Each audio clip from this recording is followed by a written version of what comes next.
Hitman 2-3, this is Hitman 2. What's the status? Over. 2-3, stand by. Goliath, this is 2 Bravo. Request permission to engage enemy paratroopers and attempt to snatch a grid Papa uniform 259er, 119er. Break.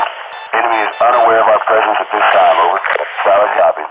Hitman 2-3, Echo 5 Foxtrot. This is Hitman 2. Hey, good evening, everybody. This is Ben Powers coming at you from the Commander's Voice. My guest tonight is Marcus Brotherton. He's a friend of the show. He's been on before. And tonight we're going to be talking about his new book, A Bright and Blinding Sun, which is an amazing story about an underage World War II infantryman, his time in the Philippines. It's like a coming of age story. He spent time as a POW.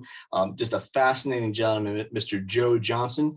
And we're going to talk all about him tonight. So with that set up, Marcus, welcome. Thanks, Ben. It's great to be here again.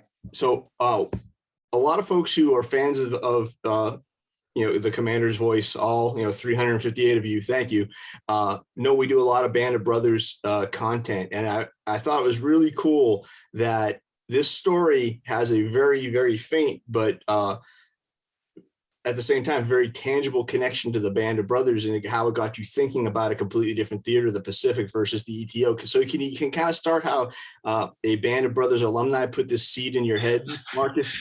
It all goes back to Lieutenant Buck Compton. So back in 2006, I worked with Buck on his memoirs. And Buck and I, we only lived about 45 minutes from each other. And so we became great friends in the process. And his daughter, Tracy, is a great friend to this day. And after Buck's book came out, he was kind of late 80s by then, but he was still traveling all over the country, speaking, going to military shows. But he needed kind of like a traveling companion by then, just to help him navigate through airports. He couldn't walk very far and things like that. So I ended up going on several of these trips with them, which were just amazing. So one day we're sitting in the airport waiting for our plane.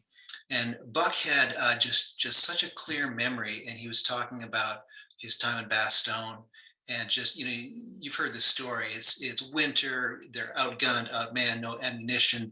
Guys are wrapping their feet in burlap bags. I mean, it's 30 degrees below zero. It is miserable, and I just went, wow, you guys had it.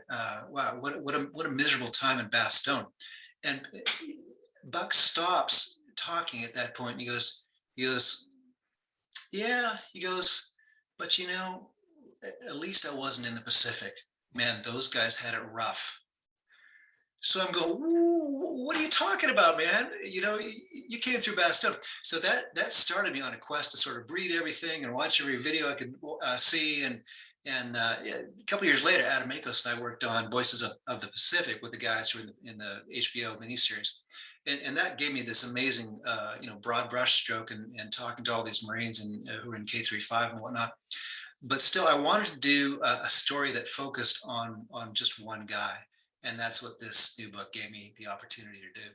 It's a fantastic story. And it's interesting you talk about Voices of the Pacific, K-35, Marine Regiment, and the whole thing like that, because this is actually a story about a soldier, not a Marine. A lot of people with a popular or broad brush notion of the Pacific think, hey, we're thinking Marine Corps, we're thinking island hopping. And this is about like an OG infantryman in the Philippines at the very start of things. And he's a very young, dog face. So can you introduce the world to Joe Johnson? Yeah, he's eventually in the 31st Infantry. So Joe is he's 12 years old back in Memphis, Tennessee, as the story starts. And life at home is pretty tough. It's at the tail end of the Great Depression. His parents are divorced. Joe, there's 2 younger siblings in the family.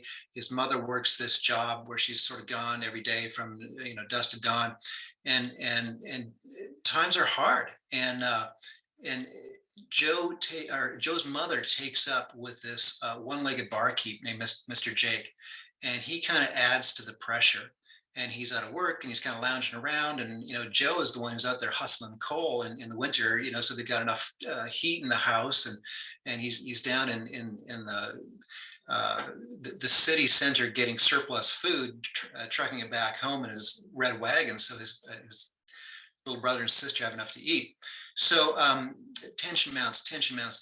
Finally, Joe just says to himself, I got to get out of here. And he hops a freight train, 12 years old, to go find his father, who's somewhere in California. You can imagine being 12 years old on a train all by yourself in this boxcar, as a stowaway. Anyway, Joe makes it there. He finds his father. They have a good 2 years together. His father is this itinerant horse trader, a trainer, and Joe is living at the track with his father. But things kind of go not so good there after a while. Joe is not supposed to be at the track at his age. He's 13, 14. He's not in school. His dad's kind of like, yeah, whatever. You're not really learning too much there anyway. And so finally, there comes this ultimatum from his father to Joe. And the father says, hey, look, it's not working out for you to stay here. You can go here, you can go here, you can go here, but you can't stay with me. And Joe kind of goes, well, whatever, I'm just going to join the army. And he kind of says it as a bluff. But that night, he steals out of the house, makes his way to Pasadena. Early in the morning, when a recruiter's office opens, Joe finds himself in line. And the recruiter, he's not buying it. It's like Joe swears on a stack of Bibles that he's 18. The recruiter's not buying it. But Joe gets lost in the shuffle. He says his birth certificate's back in Memphis, that he was born in Tennessee. Actually, he was born in Louisiana. That's part of his ruse. Obviously, it's the days before the internet, so they can't track things down very, very easily. And Joe finds himself in the Army, age 14. And that's amazing to me. My stepdad was actually an underage enlistee during World War II, and so that really resonated with me. I just thought that was neat. It happened. Having been an Army recruiter myself, I just can't imagine that happening in this day and age. But like you said, it was a different time, no internet, and sometimes a wink and a nod will get you a long way. Yeah. When Joe gets, for folks who are following, haven't read the book yet, he winds up in, you said, 31st Infantry in the Philippines, pre-World War II, pre-Pearl Harbor. I really got a real, from here to eternity vibe over the pre-war parts of the stories, especially the part about how he wanted to develop a skill and started learning the bugle. Can you address that a little bit? That was added some real humanity to the character. It's already an amazing story, and you're really rooting for the underdog, this young underage enlistee from a hard luck family. But the whole bugle thing just kind of threw me for a loop, just because of like I said, that from here to eternity feel. So could you elaborate on that? He's thrust into this world of manhood, right, Ben? I mean, he's hanging out with all these guys who are 18 to 25 and even older, because there's some of the kind of the old breed who've been in the Philippines for quite a while by then. And he's first put in the position of being a machine gun loader, right? But he makes friends with the bugler, and the bugler says, you should learn my trade, because I'm leaving to go back to the States. And Joe's like, I don't know, I'm not very musical. But this other bugler takes him under his wing, and Joe learns the ropes. He becomes the best bugler in the whole outfit, right? Everyone's like, oh yeah, the general's coming by, and get this kid to play his bugle. And Joe really, he's made some mistakes early on in his life, and several more mistakes are discussed in the book. But he begins to learn this really good trade, this craft, and the skill and the art that it takes in being a bugler really elevates him and elevates his worldview. It's a fascinating piece of the story. And for such a young man, to me, a bugler back then, especially, being a former commo guy, I've apologized for all the self-referencing. Back then, the bugle wasn't a thing on the battlefield anymore, but still it regulated the regiment's life in garrison. And if you're not just a bugler, but especially the best bugler in the outfit, you're not on the inner circle per se, but you're elevated from your peers. Leadership knows you. The non-commissioned officers rely on you. And for a young man who shouldn't even be there yet, that must have been very broadening for his view. He's kind of becomes big responsibility, right? Yeah. Yes, sir. Which is and I found that was almost an allegory for his maturity, because he. A big part of his pre World War II story when he's in the Philippines is this unlikely ally that he makes when he's in a situation that might get a young man, especially a teenager, in a lot of trouble. So can we talk about her? Sure. So, slow down the story here. And Joe's hanging out with these older guys. And this is not an activity we condone, right, in the book. It's tricky to talk about these things. But one evening, this group of older guys, as soldiers sometimes do, they go to visit this brothel, and Joe is in tow. Remember, he doesn't have a whole lot of sort of great masculine role models at that point in his life. His father is kind of this, this wanderer. Mr. Jake is kind of a louseabout. And so, Joe is asking himself, what does it mean to be a man? Well, they're going to the brothel. I guess I got to go too. So Joe goes to this brothel, and there he meets this young worker at the brothel. Her name is Perpetua. Now, the fascinating piece of her story, and it really is tragic, is that she turns out to be actually a year younger than Joe. Wow. And so they end up, consummating the relationship once and only once. And then Joe ends up visiting her again more than half a dozen times, but this time it's done in friendship. And really, she becomes his only female peer in that side of the world. And there begins this amazing piece of empathy, where Joe begins to kind of put himself in her shoes and go, man, what, this poor kid, and she's my best friend here, and look at this plight that she's in. She is helping me because I don't really have any great friends over here, particularly that are girls, and how can I help her? Let's help each other. And she actually becomes pregnant at one point, and pregnant prostitutes in that subculture, man, they had it really rough. And then Joe begins to really plan, how can we get her out of the brothel and get her to safety? Now, I'll let you read about that in the book. No, certainly. But just the fact that he was able to rise above his youth, for lack of a better term, and see her in such human terms. The part that really resonated with me and made me feel very bad for this young couple or young pair of friends was the idea that when he goes to visit her for a second time, but like you said, from a position of empathy, he thinks about, if we were back in the United States, maybe we would be going to the junior prom, and maybe we could go, out to dinner. And obviously that's a world that couldn't be for them. But just the fact that he's dwelling on that, but he doesn't get stuck there. He gets past that wistfulness. And like you say, he decides it's a truly adult decision that he takes on. It's not just from a moral standpoint, well, I won't indulge my base nature with her anymore. He's like, no, I'm going to do what I can to help. And that's absolutely amazing. And as you said, really exciting excited for people who are reading the book to see how that turns out. Now, obviously, he's in the Philippines at the start of the Second World War for the United States. Obviously, the war's been going on for a little bit, but he's there when things kind of kick off for the United States and the Japanese attack. So can you address his role in combat a little bit? Yeah, so 10 hours after Pearl Harbor, the Philippines are attacked, and it's a horrific battle. And, Joe is again put in this place of being shouldering a rifle, and it's kill or be killed. He becomes a runner at that point, and so he is ferrying messages between headquarters and the front lines. Again, a very strategic position, and also a very dangerous position. He is having to traverse trails that often, he's going to the quote unquote front line, but actually the front line is on the other side of the enemy line. So he is going through enemy territory. And Joe learns how to spot a sniper and to shoot a sniper if he's got it, which happens more than once. There's a pretty horrific story about one time he jumps in what he thinks is an empty foxhole, but it's not empty. And again, this teenage boy is doing hand-to-hand combat with the enemy, hands around his neck, hitting him hard, trying to kill this enemy. So it is a very tough position to be in, obviously.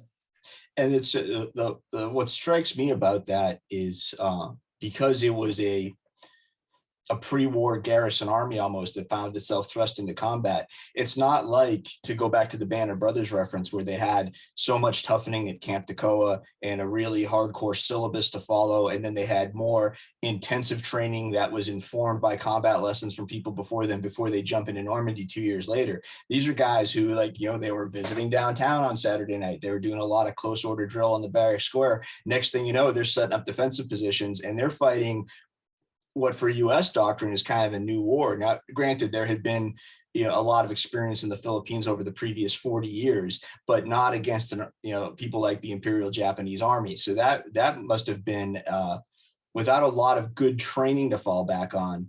Again, especially for such a young man, to really have to reach inside himself to be able to do what he had to do. That was just remarkable. Yeah, and that's well put, Ben. Fortunately, Joe is a good worker. He's a hard worker, and he's got a fair bit of skill, even as a kid. Like he's the only one in his platoon to shoot expert marksman, and so he's got a knack for it. You know, he's going places. Again, it's just a horrific place to be in, though, as a team. Yes, sir. And for those who understand the situation in the Philippines in the early days, I don't think even for those who don't, don't think we're spoiling anything. I mean, any U.S. soldier or Philippine scout, whomever, who survived the initial attacks, like nobody's getting out of there if your name's not MacArthur. And so Joe does wind up captured, and that forms a big part of the story. And he kind of, he's come of age at this point between his experiences in the Philippines and his experiences in combat, but this is a whole new level of maturity he has to achieve once he's captured. Yeah. So, the Allies fight for several months, and it's hard fighting, but they are outgunned, outmanned. There's no reinforcements coming from the States. The attention of the war is pretty much turned back to Europe. MacArthur flees to Australia or is rescued. I mean, that's a controversial piece of that story for sure, and historians will debate that forever. MacArthur, the leader of everybody, he's out of town, right? He's gone, and so General Wainwright is put in charge. Now, I really enjoy General Wainwright and his whole story, because he's kind of this washed out old guy, and he likes to tip a cork. And initially he's sent to the Philippines by his higher ups because they don't think he can do anything for the war effort, right? Yes, and then suddenly MacArthur's out of Dodge, and Wainwright's in, and Wainwright rises to the occasion. The men love him because he's kind of one of the guys, and he makes several really good strategic moves. But it's not enough. So eventually he's got to, hold up the white flag, and he does this on Corregidor, on the little island off Bataan, because there's civilians, there's nurses, and they're getting shellacked by enemy airplanes, and so I side with Wainwright here. I think he did the right thing, and history will debate that forever. But he surrendered to save lives. And I think that's strategic. So unfortunately, Joe becomes this POW, and he's about 15 or 16 when this happens. And boy, it's spring 1942. They've got quite a ways to go. Yes, sir. I mean, he spends over 3 years in captivity, if I'm not mistaken. I do want to return to your side about General Wainwright, because I really feel that you're exactly right. A guy who was considered in, the twilight of his career, and he's the man of the hour. And he really, the defense of Corregidor, once Wainwright was in command, I think was a brilliant piece of generalship. And he received the Medal of Honor for that, rightfully so. And I always, I don't have an axe to grind against John MacArthur per se, but I always thought it was quite odd that MacArthur was against Wainwright receiving the medal because he had surrendered. I was like, wait a minute, you're the guy who left your command, and this is the guy who, basically cleaned up your mess as best he could for as long as he could, and you're going to begrudge him this award. And I'm glad that General Wainwright received the recognition he deserved. I also believe he received the equivalent award from the Philippine government. I had the honor of actually seeing General Wainwright's Medal of Honor at Fort Wainwright, Alaska, back in 2004. Really cool. They had a headquarters building, and he's just that's a man whose story doesn't get told enough.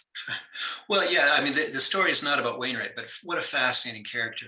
And when General Wainwright, here's this general, and he's incarcerated with all his men. When he surrenders, he thinks he's going to get court-martialed, right? It's treason. He might get shot if he ever survives the war. And fortunately, when he does come home, it's to this huge ticker tape parade and Medal of Honor. He's the hero of Bataan.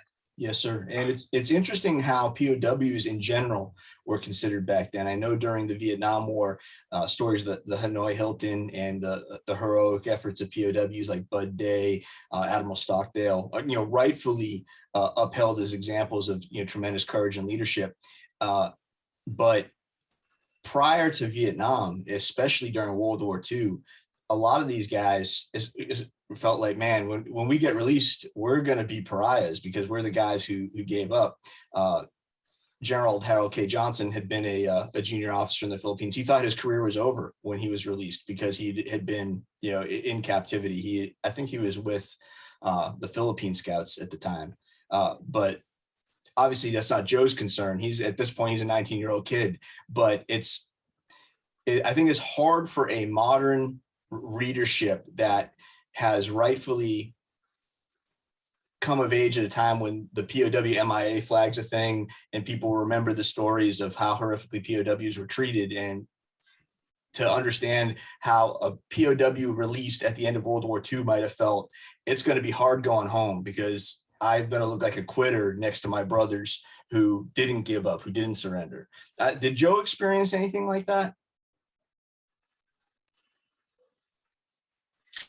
Yeah, so Joe comes home, and it's a very difficult time. And in his years of captivity, he has been subjected to hard labor with a pick and an axe, and he's been down in the mines. He's been in an ISO box, which is this very small device of torture where a man can't sit or stand. He's got to just lie, fetal position, through the slatted boards. He has had scurvy, very, very persistent case of malaria. He's run a fever for years. He starts the war 5'7", 135 pounds. By the end of the war, 6'4", 109. And he's one of the fortunate ones, because he's still alive. He's still making it. So he comes home to the United States, and PTSD sets in, absolutely. And he struggles with anger, and he struggles with rage, and he can't quite hold a job very well. Ends up in re-enlisting again. He goes through a couple different marriages. He's not a very good father at the start. Eventually, he becomes a really good father, but he is struggling. And in his mid 40s, middle age, he actually checks himself into a psych ward in Palo Alto because his head is just so messed up. And fortunately, whatever happens there, we're not quite sure what happens there, but the doctors, they do a good number on Joe. And he says, yeah, they got a hold of my head and they straightened my butt out. And so Joe leaves this hospital. He's learned to forgive. He's learned to set anger down and to not hold on to hate. He's learned how to extend forgiveness at very least. Maybe full forgiveness can't happen because the enemy is never going to come to Joe and offer an apology. But as far as Joe is concerned, he's going to set that burden down. And that really sets him on a good path for much the rest of his life. And that's tremendous, because just any human being going through that experience would understandably have PTSD, rage, resentment. But I mean, when he wasn't even 20 when he was released, right? He was 19. 19. Yep. So I mean, his brain's not even fully formed yet. So he's had 3 years of not proper nutrition and dealing with these horrific things. He's already gone through, as we detailed, more life experience than a lot of people in the civilian world are going to have throughout their entire adulthood. So the fact that he was able to get his head straightened out at all, even if it took 20 years, is just nothing short of miraculous. And that's a wonderful story. Going back a little bit, though, when you said he re-enlisted, one thing I found was really interesting about him as a person was that his enlistments took him all over the place. He wasn't just a soldier again. He was in the Army Air Corps or the Air Force, and then he was a Marine, and he served in Korea. He kind of got around a little bit in his youth. Yeah, it's a fun piece of the story in many ways. And you put yourself in Joe's shoes. He comes home at age 19. What are his skills? Well, he knows how to load a machine gun, and he knows how to blow a bugle. What's he going to do for a job? So he's actually a pretty good baseball player, and he re-enlists mostly because he's promised that he can play baseball for the for the company team. He plays baseball for a little bit, and then the Korean conflict happens, and there's a knock on his door, and they tell him to hightail it overseas. So when Joe tells this story, we've got some audio tape of Joe and videotape of him as well. And when he tells the story, he says, "Yeah, I was sent to Korea. And half an hour later, I was shot in the stomach. That was my entire war, half an hour. And he gets shot and returned to the States, where he's got to heal again." Oh my goodness! That's. I'm glad he survived. He deserved to, after all he'd been through previously. He deserved to anyway. But that's. Can you imagine that, going into your second war, and you're probably not even at that point 25, and you get you take a gut shot after a half hour being on the ground, and holy cow. But I guess the flip side would be at least it got him out of there. And who knows what might have happened if he'd had to stay. So yeah. So after we'll jump forward again, and once he gets his head straightened out, and he becomes quite the family man, right? He was married a couple of times. I think it was the second marriage that worked out wonderfully. Is that correct? Third marriage. Okay. Second marriage, he's got 2 boys, and then the third one is the one that really lasts a long time. And the third wife, Marilyn's got a daughter from a different marriage, and Joe really takes this girl under his wing, and to her, he becomes the good father. Yeah. That's wonderful. And it really turns in kind of an everyman story. And how long did you get to spend with Joe? Well, so Joe actually passed away in 2017, age 91. So I worked from 2 different manuscripts that he had written, plus several boxes that his estate had. It was audio tape, videotape, journals that Joe had done. These 2 manuscripts were fascinating because Joe actually ended up self-publishing one of them, which I read at the start of COVID, just, because I love to read obscure manuscripts about World War II, right? And I had reached out to the family just to convey my gratitude. And they reached back to me saying, hey, we recognize your name. Let's talk. Joe had sold a couple hundred copies of his self-published manuscript out of his garage, as the story goes. But Joe's story is just so good, it's got to go to a wider audience. Let's do something. So that started the process of getting into the book, but I really wanted to find this second manuscript. I had heard about it. The estate had heard about it. It was so rare. Even the estate didn't have a copy of it. Eventually, I was able to track it down and compare and contrast. The fascinating piece about these 2 manuscripts was the oldest one. Joe had written in third person about himself. Joe does this, Joe does that. The one that he eventually self-pubbed, he had written that one in first person. I did this, I did that. So the older one, it was kind of like Joe, it was like he couldn't quite go to the emotional depth, where he had to sort of remain sort of an arm's length from some of the horror when he initially wrote it out. And then once it was out on paper, and then he could do another draft where he entered into it himself. So you'll notice that some of my book reflects both that first person and third person viewpoint as well. That's absolutely amazing. I'm also impressed by the fact that not only did he have, I use the term emotional maturity not to be tied in with age, but I mean, you could be 60 years old and not have emotional maturity. But not only did he have the emotional maturity to be able to get that out in a manuscript, but the fact that, I mean, he dropped out of school when he was 12, and he still had great education. Yeah, the son's great education. The guy writes a book, and that shows what a labor of love this really must have been. And that's just absolutely fascinating to me. The thing I really love about Joe's story, just to bring this full circle back, is that, I think Joe is representative of every man. I mean, I love Buck Compton. I love Band of Brothers. You'll know that every time I got George Luz on the show and we're talking about his dad.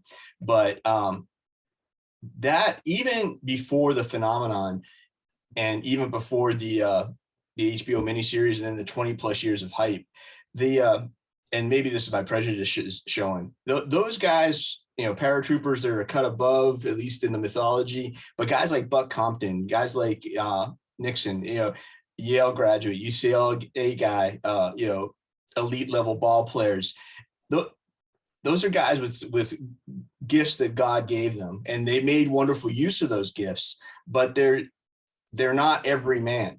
Joe is just a guy, but he's a guy who rises above horrific circumstances and really does some extraordinary things. And that comes through in this book in a way that in all the different World War II stories I've read about, paratroops, Marines, etc., taking nothing away from them, but there's just something about Joe that really struck me that I don't get out of those other books. And I think it's just because he's just a guy, but then he does what he has to do. And I find that amazing. I think a lot of people might disagree with my take and they say, hey, everyone's just a guy, but Joe's the dog-faced soldier. That's what I really get out of that story.